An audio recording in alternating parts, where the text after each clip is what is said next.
Pinagpalang araw po mga kabatang. Ito po ang inyong abang lingkod, si Batang Kurat. For today's video ay ituturo ko po sa inyo o tuturuan ko po kayo sa hindi pa marunong magluto ng sisig na bangus o bangus sisig. Ito po ang ating pamamaraan. Nakabili po ako ng bangus dito sa Lipa at ipinaboneless ko po. 2 kilo po ito. Buo po ang binili ko na ipinaboneless. Tapos ipiprito po siya para maging crispy. Kung mapapansin nyo po, kasama po yung balat o kaliskis. Ayan. Paprito po siya ng golden brown. Ipiprito po natin. At yan po, binaliktad natin. Nakita nyo po ang ganda ng kulay, ang ganda ng pagka golden brown. Ayan o. Kita natin, sariwa po kasi yung bangus na aking nabili. Hindi siya Lipa. Ayan. Wow! Kita nyo po yan. Ang ganda ng ating pinritong bangus boneless. At yan po gagawin natin sisig at yan. Ginagayat ko na po. O yan, kasama po yung balat dahil yan po ay mag-additional crispy po sa ating bangus sisig. At kasama na rin po niyan ang kaliskis. Ayan, sa balat na yan may kasama yung konting kaliskis. Kasama na po yan. O yan, atin pong iluluto, ating gagayatin. At yan po naman ay talagang pag natikman nyo ay ayos na ayos. Yan nga po pala, bago iprito, na marinate po yan sa salt and pepper at seasoning. Yan po. Yan. At yan po, lahat-lahat na po yan. 2 kilo po yan. Hindi ko na po sinama yung ulo para pagkagat natin o ng mga matatanda ay dire-diretso, walang tinik, walang tatapsong. Yan po mga ingredients. Optional lang po yung bell pepper, sibuyas, yan po ay kalamansing piniga, luya, bawang, itlog at margarine. Yan na po. Nagsalang na po tayo ng kawali at sinindi na po natin ating kalang. At lalagyan na po natin ng 1 kutsarang margarine. Yan na po, okay na po yan. Siya natin paggigisahan ng luya, bawang, sibuyas at ng ating bell pepper. Ayan po, kaya lang po natin matunaw. Naka-heat po tayo nyan para mabilis matunaw. At ang pagluluto po ng sisig ay dapat ay mainit na mainit ang pinaglulutuan yan. Yan po, unahin po natin ng luya. Naglagay po ako ng luya sa aking bangus sisig o sisig na bangus dahil ito po ay to enhance the flavor, pampatagdag po ng bango, lasa at sarap. Ayan. Sa iba po naman hindi naglalagay, ay ayos lang, ay basta rin natin nilagyan ko. O yan, hindi naman po natin kakasunogin at konti lang, ganun din po ang ating bawang. Hindi po natin yan i-golden brown. Yung mag-isa lamang po ng kaunti ay ayos na yan. O, kitang kita niya, o alang kaunti at husay na yan. Okay, ganyan lang ang patikada. Ay ngayon naman po ay di isusunod na natin ang ating sibuyas at hindi na natin patatagalin ang pag-iisang aray. Kita nyo yan, husay na yan. Lagyan na ang sibuyas. Ito naman pong aking sibuyas na inilagay. Gigisahin din natin na ang kaunti, pero hindi natin ita-translucent na talagang buwan. Kung mag-isa lang din ang kaunti, mabango ay ayos na. Sarap din naman yung pag kinagat-kagat mo, parang talagang laganatan pa rin ng sibuyas. Tingnan nyo aray oh yan, pabango na yan, tinos pa alam mo na may totoo at yan nga po, doon po kami nabili ng paminta sa lipa. Diyan natin ang 2 kutsarita dahil buo po kami bumili doon, tapos kami na lang po nag-grindin o nagigiling sa bahay, kaya alam po namin puro yan po kabang mo naman talaga. Kayo ko ang narinig talaga maamoy nyo siya bangaw. Yan, alulay. Hindi na yung translucent, ayos na niya. Kaya mamaya natin ang ilalagay yung mga natirang iyan.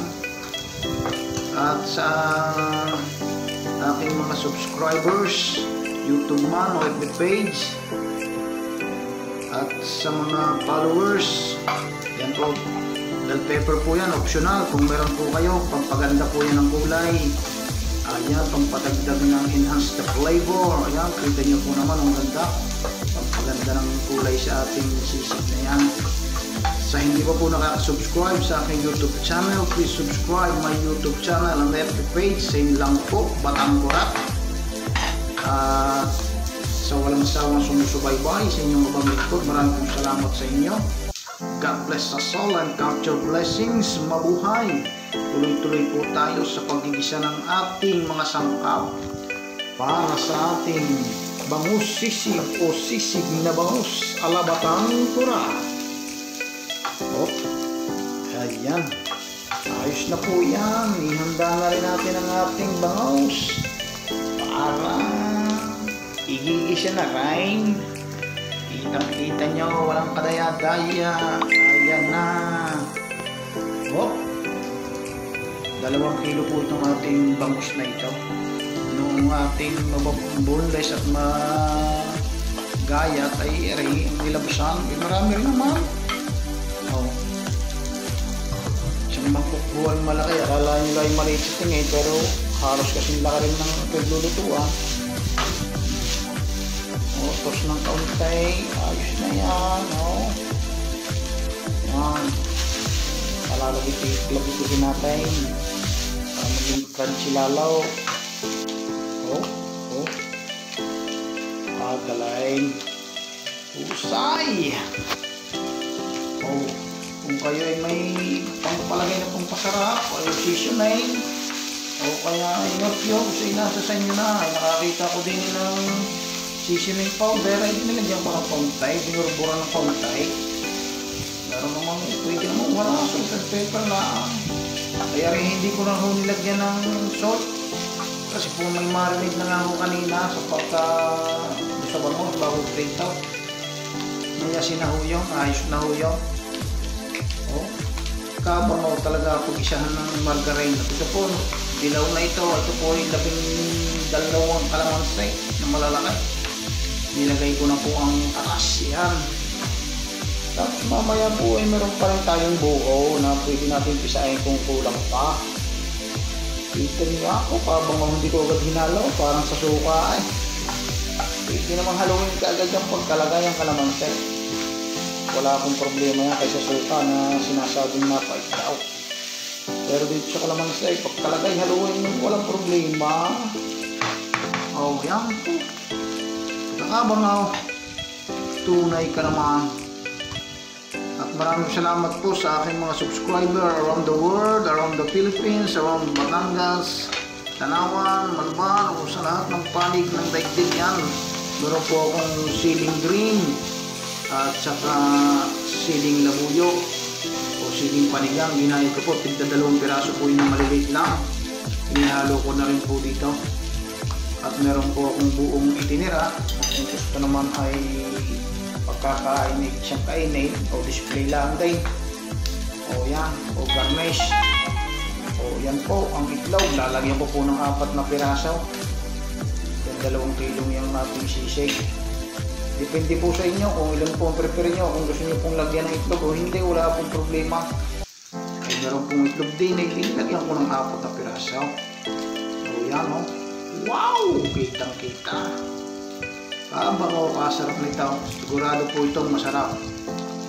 Hindi man po kung ako man ang gumawa at hindi po kayong gumawa ay nakakasigurado po ako.